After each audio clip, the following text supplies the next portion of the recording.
Hello, everybody. Thank you for joining us. I'm Beth Gaddis, the editor-in-chief at Planet DDS, and I'm joined today by my friend Brian Colao, the director of the Dykema DSO Industry Group. Brian, how are you? We're back again, Beth. It just seems like the other day we were here and now we're back again, but a lot of stuff's going on. There is so much to talk about. Let's jump on in.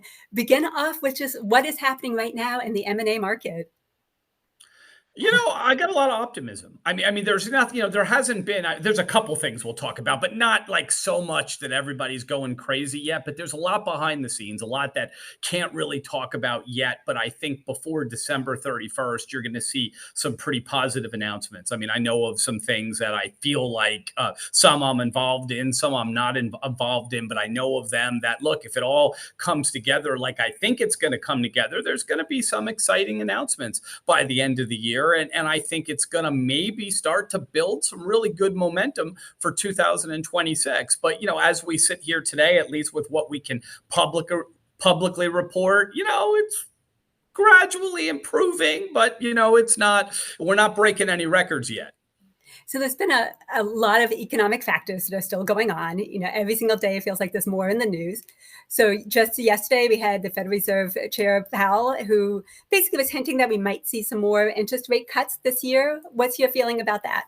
Yeah, no, I feel like almost certain we're going to see two more. We saw a 0.25% on September 16th. The October meeting's coming up. Everybody feels like, and I'll just say, I don't know, but the guy wouldn't have said it yesterday if they weren't going to cut it like probably in October. I would be just shocked if he made that announcement yesterday and then said, hey, I was just kidding. I'm not going to do it. I think they're going to do it in October, and I think they're probably going to do it in November, December. So you're probably going to see two more, this year before it's over with. And I think that'll help. We're getting closer. I told you we needed, probably 5 or 6 more. We had two, we had a whole point last year. So we had 2 or 3 last year. We're probably going to have 3 before this year's done. And, after those 3, we're almost at the point where I think it's going to become a lot more favorable. I think ideally we'd like to see even a couple more, but we're getting really to a pretty good place. Well, we are seeing some big moves in the industry. Heartland Dental just announced it's acquiring Smile Design Dentistry, which has about 60 locations. And I wanted to know, is that a sign of more consolidation to come, especially between kind of like these larger size groups?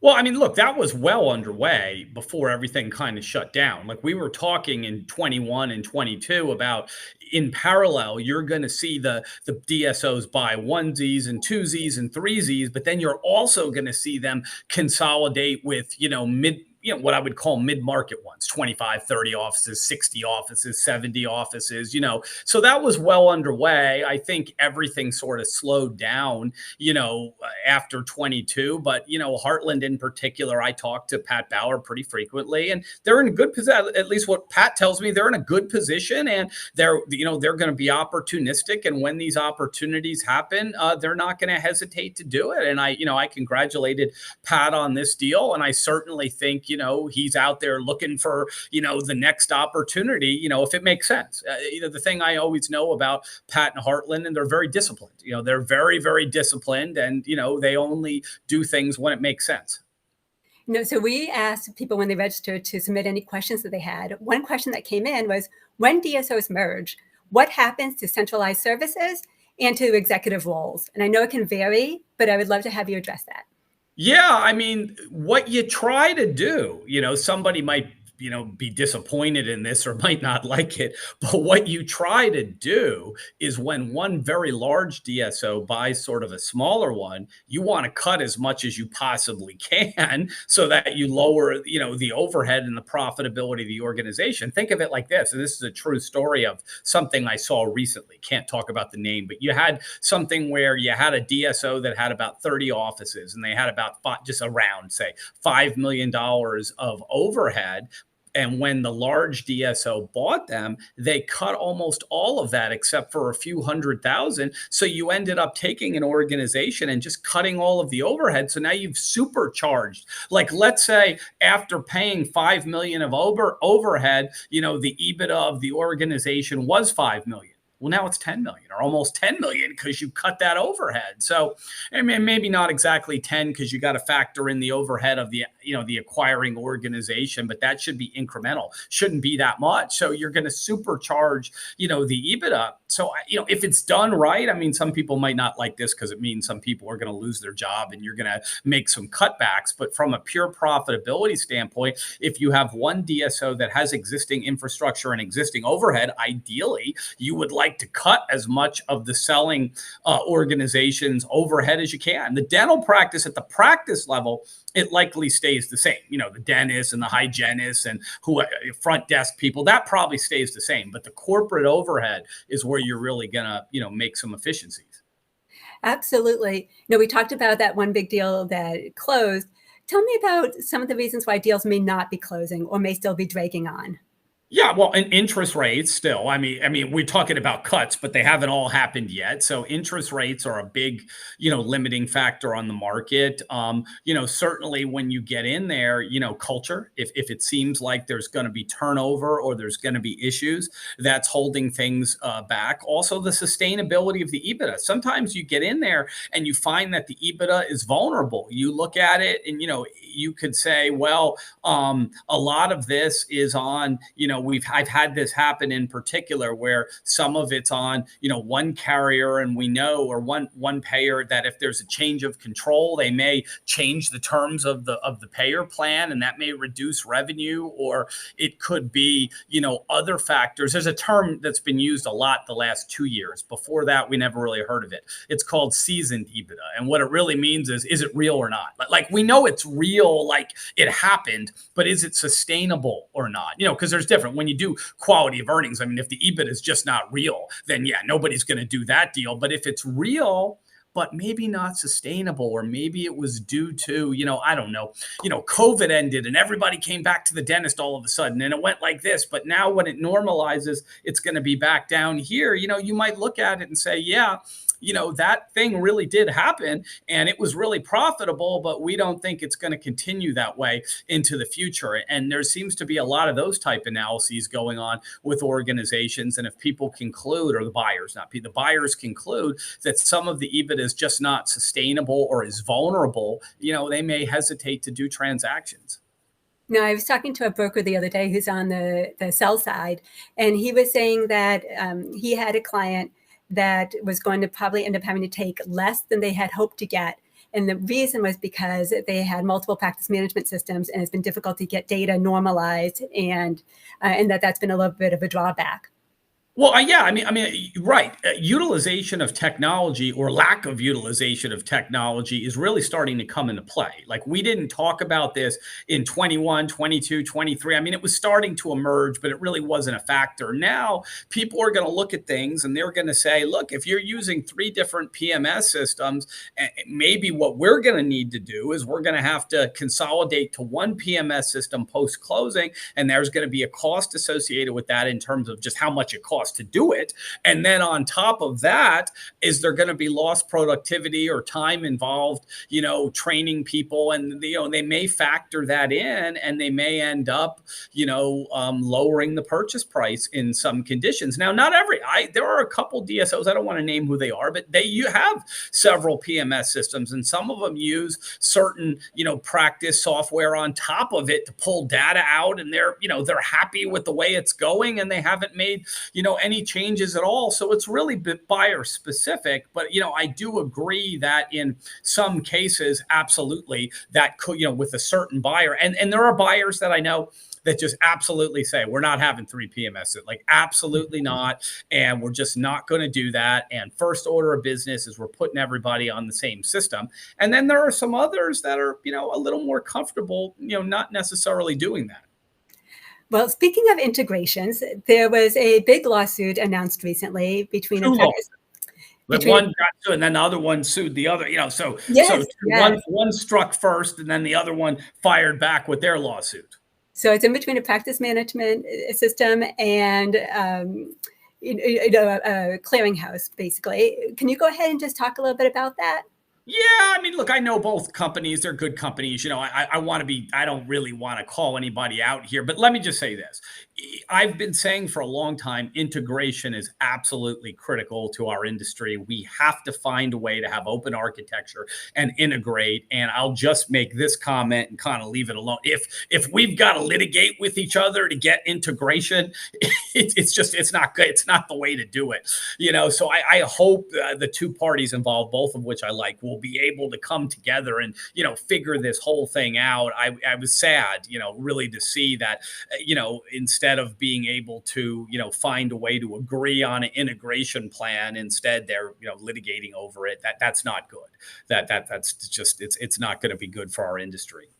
Well, looking again at some PE news that has happened, it's not just happening here in the US, but also in Canada. So Dental Corp, which is the largest DSO in Canada, just announced it's being acquired by TCR in an all-cash deal. Valued Dental Corp at about $2.2 billion on an equity value basis. Talk a little bit about that deal.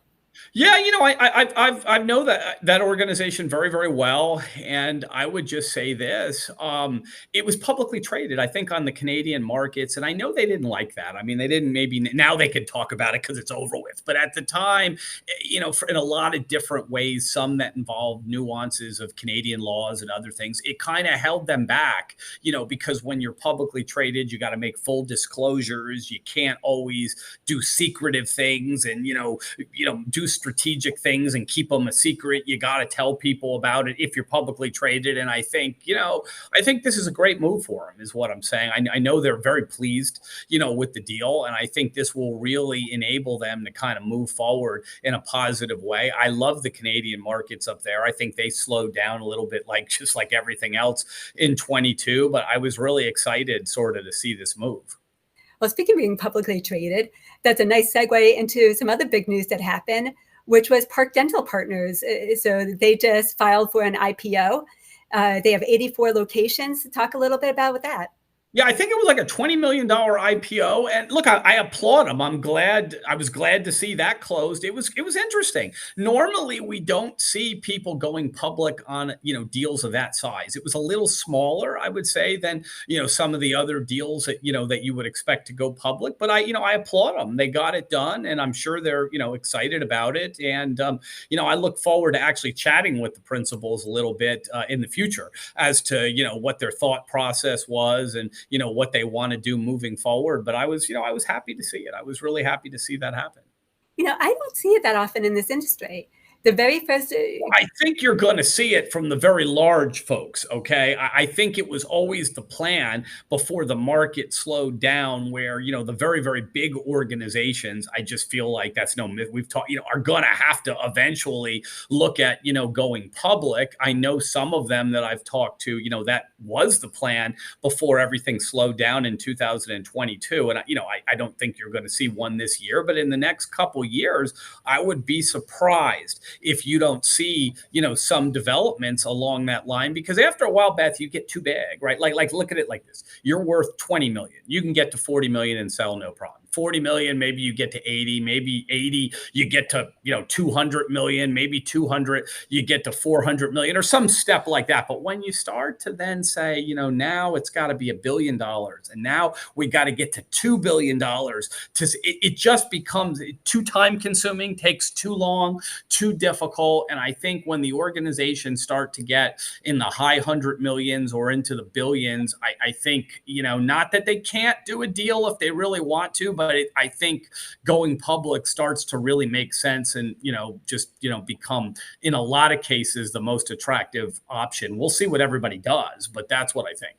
Regulation-wise, how does it change the culture or maybe the procedures and protocols that you have in place if you're public as opposed to privately owned? Yeah, well, it gets very expensive. Now it's not that expensive if you're worth billions of dollars, but often you have to pay regulatory departments and lawyers and others to make your public filings, and it's millions of dollars a year. Now, if you're worth several billions of dollars, you'll say, yeah, of course, we'll pay a few million, like not a problem. But if your organization is much smaller than that, that, it becomes a drag on your overhead, the carrying cost, the maintenance costs of, remaining public. You also have to start to disclose things. I mean, things are become, a couple things happen. One, you have to disclose tons of things in your public filings, and everybody, including your competitors, can maybe look at what you're doing, and maybe not everybody likes that. If I'm private and you're public, you have to make all these disclosures and people can look it up. And if I'm private, I don't have to do it. If somebody says, hey, what does Brian make? And I'm private, none of your business. If you are, if it's, a big public company, you can look up all those CEOs. Says it right there. Any of the big publicly traded companies, if you didn't know this, you can look up the CEO salaries. You can look up the executive salaries. It's all public. You can look up what their strategic plan is, what they think they're going to do to make earnings. If they didn't make earnings, why they feel like it didn't happen. You got to say these things. Whereas if you're private, you don't. And that's the only downside. The upside is you're able to capitalize even when you're really, really large. The downside is a lot more costs, a lot more regulations, and you have to disclose a lot of stuff that the public can find out about you. It's interesting. I joined a DSO in 2011, and that group had actually been a public back in the 1990s. I think it might have been one of the first ones to have an IPO. And then they went back private again. And part of it was because they wanted to have that, more closely held ownership. And it was a big adjustment when they went public. And I think they hadn't thought it all the way through at the time. I mean, it's a fine line. Like, let's say you and I are talking and we're private, and I'm like, Beth, we're going to do 30 de novo offices this year, and we're going to start in Atlanta, and then we're going to move on to Alabama and Florida.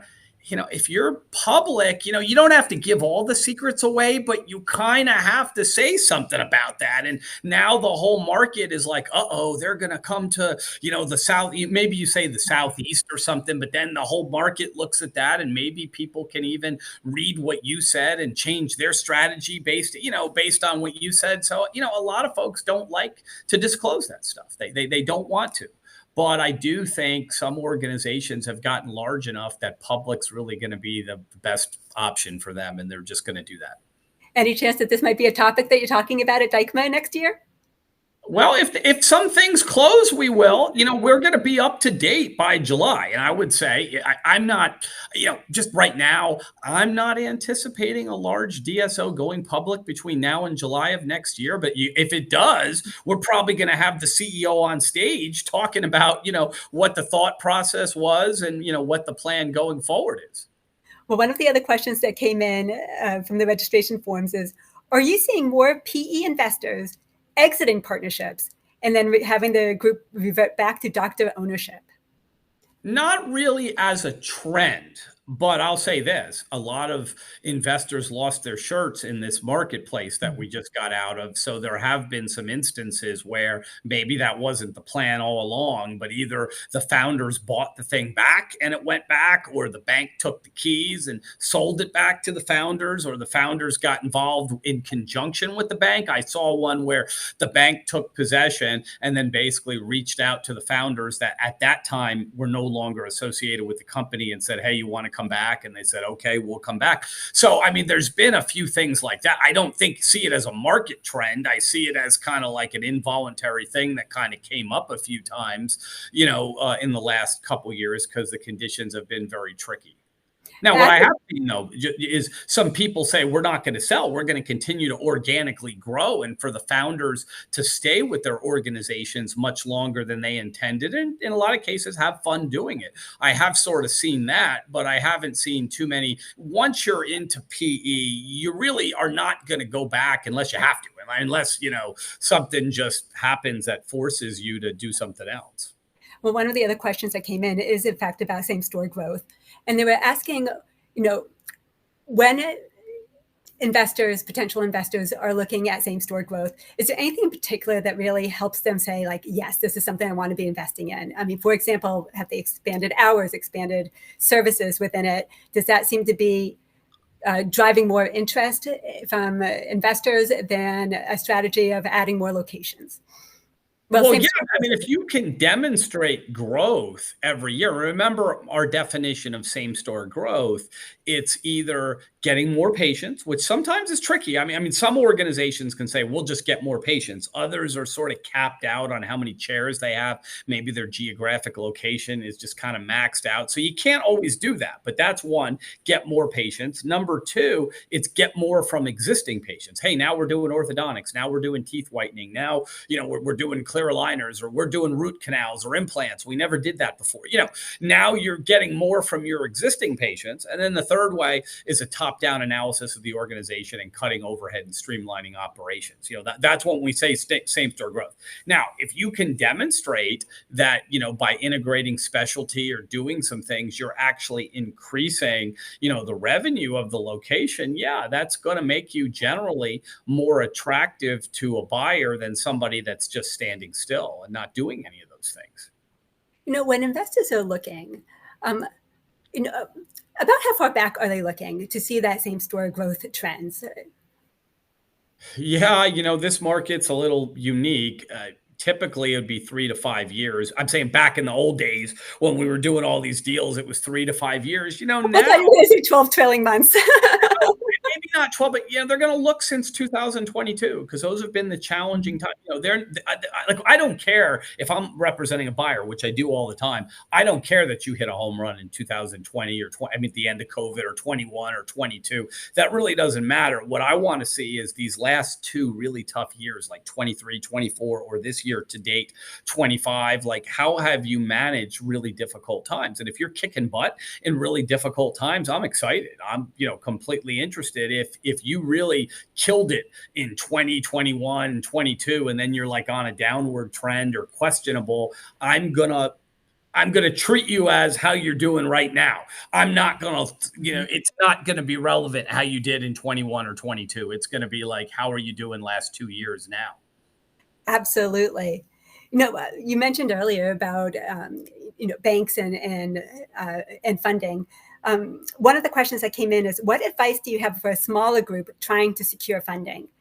And the second part of the question that they put into the form was that to them, it seemed like banks were more willing to loan money to small groups that were doctor owned than where the founder provider is still working. Yeah, well, it all depends, what markets you're playing in. But yes, as a general matter, banks are comfortable lending. Like, let's say you got 3 offices or 4 offices, and the founder, or even one office, and the founder works there, and the founder's going to personally guarantee the note, the loan, or the founder and the other shareholders are going to personally guarantee it. Yeah, that's easy. The banks understand that. They've been doing that for years. The founder wouldn't put their name on it and personally guarantee it if they weren't serious about paying it back. That doesn't become an issue. Where it becomes an issue is when you get to a certain size. I think you say our EBITDA is high enough and our operation is big enough that we're done with personal guarantees, and we're not going to do that. And you should loan to us independent of that. And they will do that, but it becomes much more heavily scrutinized. And those are the loans, I think, that in the last couple of years, the lenders have been much more reluctant to write because there's not personal recourse against, the founder of the company. The amounts of the credit facilities are higher because the organizations are bigger. And, everybody knows this. The dirty secret, but it's not that much of a secret, is you can't sell sucky hoses. I mean, you can, but they're like, 5 cents on the dollar or something. So if you have to go, it's not like, if you've got a house, Beth, and you've got a lot of equity in it, and you default on your mortgage, hey, I'm taking that piece of property and I'm going to sell it, and I'm probably getting my money back, or at least most of my money back. And, that's it. If you've got a DSO organization, or, and there's no personal guarantee, and I've got to go in there and try and sell it, it's a problem. I mean, one, you may have to put new leadership in. Mm-hmm. Two, the equipment, depreciates, isn't worth anything. It's really just a cash and accounts receivable. And it becomes very challenging. I mean, the banks don't do well in those foreclosures.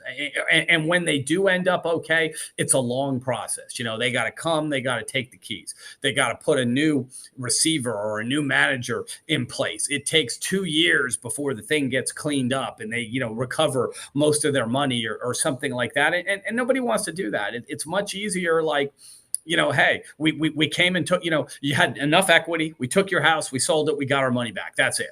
Or the founders on the hook for a personal guarantee, so we sued everybody, we got paid, we moved on. Those are the type of deals that they're comfortable doing. The bigger ones just carry a lot more risk, a lot more time loss of money. Even if you get in and you clean it up in the next 2 years and you get your money back, well, you just spent 2 years. I mean, it took an enormous amount of time, and you had to pay people to watch over this investment for those 2 years, and it's just too much trouble if it doesn't make sense. So they heavily scrutinize those loans, and the top performing organizations in our space, they easily get those loans. They get them all day long. But if you're somebody, you got 15 practices, you don't want to personally guarantee it, and you're not bad, but you're not hitting a home run either, the banks are going to be reluctant to do those now. Well, we had another question come in, Brian, and this one I feel like could be very difficult to answer because we don't have a lot of details on it. But the question was simply, is this a good time for me to try to sell my practice? It's getting better. I mean, the answer to that question that they won't like, but it's the one I've been given for years, though, is it depends. It depends. How strong is your organization right now? And there's a lot of things, you've seen me speak many times across the country on this, but the things that what the buyers are looking for, is your payer mix good? Is your culture good? Do you have a good plan of growth? Is your skills as an operator good? Is there going to be a good opportunity to take your platform and double it or triple it or whatever? If the answer to those questions are all yes, our payer mix is perfect, I'm a great operator, our culture is great, we have a tremendous plan for growth, and things are improving out there, this would be a perfect time to start to think about a deal in 2026 or something like that. But if your payer mix is still a little messed up, your culture's not perfect, you got too much turnover, you're not integrating specialty yet, in your office, there's a lot of things that if I looked at it, or some of the really good consultants in the industry looked at it, there's a lot of things you could improve, then no, I would say your time is best spent cleaning everything up for the next year or two and then going to market. So, my answer, Beth, is it depends. Absolutely. You just mentioned payer mix, and it's no surprise to anybody that there has just been a giant squeeze this year because of lower reimbursement rates and rising costs. And one of the questions that came in is, how can practices increase the amount of insurance reimbursement they receive?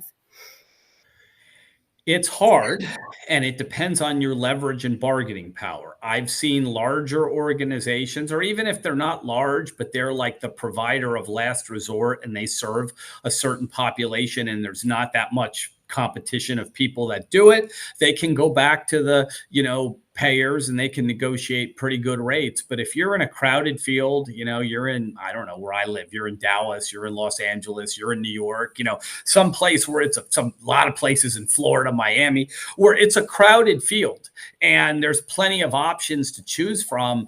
You can try, but often, the payers will dig in, and there's just not that much that can be done in a lot of cases. There is some. I always tell everybody try, and a lot of my clients are able to succeed. And even if you succeed a couple percent, it helps. It really, really does. So it's worth it. But there are some of my clients in some cities where it's a crowded field and the payers just won't budge, and it's just not an avenue. I mean, what you could do is start to phase out some of them, and go to, cash only, or do some things like that. And that works in certain markets, but in certain situations, it simply doesn't, it doesn't work. And you're stuck with the reimbursements. So then you got to get creative. Then you got to lower the overhead. You got to lower the overhead. You got to get more patients, and you got to do more with existing patients to offset and leverage technology to do more with less, to offset the fact that all the prices have gone up and the reimbursement has stayed flat. Well, and both the ADA and the ADSO have really made a big push this year for insurance reform. Yeah. And I think it might have just been last week or the beginning of the month, where ADA put out a press release saying that they have had 37 dental insurance reform laws that have passed so far in 2025. Yeah, yeah. I mean, they're mostly on two issues. I mean, there's 37. There's a couple unique things, but mostly they fall into two categories. Loss ratios, where the insurance company has to demonstrate that they paid out to patients. Because I guess there was this game going on. I never followed it. I've educated myself in the last couple years, but I never followed it that closely. But I guess there was a game going on where if you counted overhead like CEO salaries and other things, you could say, yeah, we spent all the money, but it wasn't going back to the patients. So the legislatures are saying, no, you can't tell us you spent it on overhead. You have to demonstrate that a certain ratio actually gets paid out to patients for patient care. So that's one thing, the loss ratios. And I think that's great for the industry. I think you should be paying most of the money to the patients for patient care is what I think. What happens often is a different thing, but that's what I think. I agree with that. And then the second thing is this virtual credit card. I had to look, kind of research that too.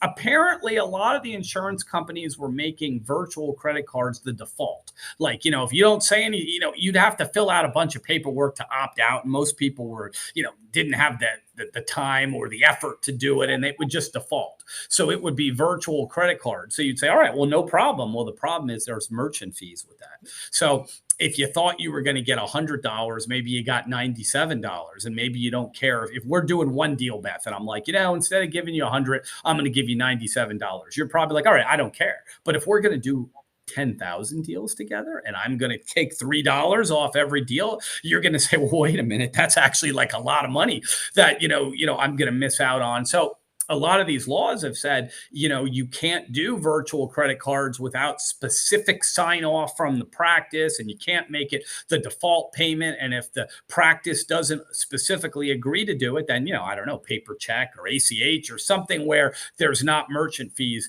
attached to it anymore. And that's, that's been the other there's been a couple others, but those are the two primary reforms that we're seeing.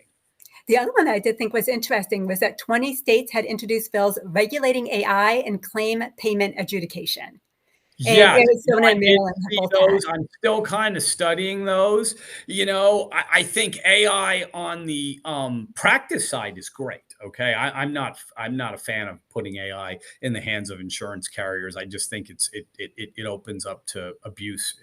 I don't care for that, quite frankly. But I think in the hands of the practices, I love it, because if you get audited and they say, hey, why did you fill that cavity? Look, the AI agreed with me. They found it right there. Maybe your reviewer with their, just like me with my naked eye, it was hard to see. Your reviewer with their naked eye might have trouble, but look, the AI caught it right there. See the pink dot? There it is. That's why I did it. Now pay me my money. I love it. I think that's great. I think, if the payers start to get it and they start retroactively auditing files, I think, they're going to, let me just say it this way. I read articles on, I think it was Hertz Rent-A-Car that showed up in the news of using an AI system to like catch dings and dents. And the accusations were that it was catching all these dings and dents, and you'd get a 200, like you'd return your rental and you'd get like a bill for a couple $100 because the AI caught some ding that like a normal person walking around the car wouldn't have caught. And it's a whole big thing. If you like Google it and look it up, and they're arguing back and forth over it, I get nervous that if the AI goes to the insurance companies, we're going to see something like that. Well, the insurance companies already are using AI in many cases, in order to do like a first pass and then pass it over to a human reviewer if there's a question or something, more questionable. So it'll be really interesting to see what happens with that. So Brian, looking at 2026, what are your predictions? It's going to be better. I'm optimistic. I can't tell anybody that, look, it's going to explode. It might not, but slow and steady wins the race. And I do think before the end of this year, we're going to see some more deals announced, and that's going to be good.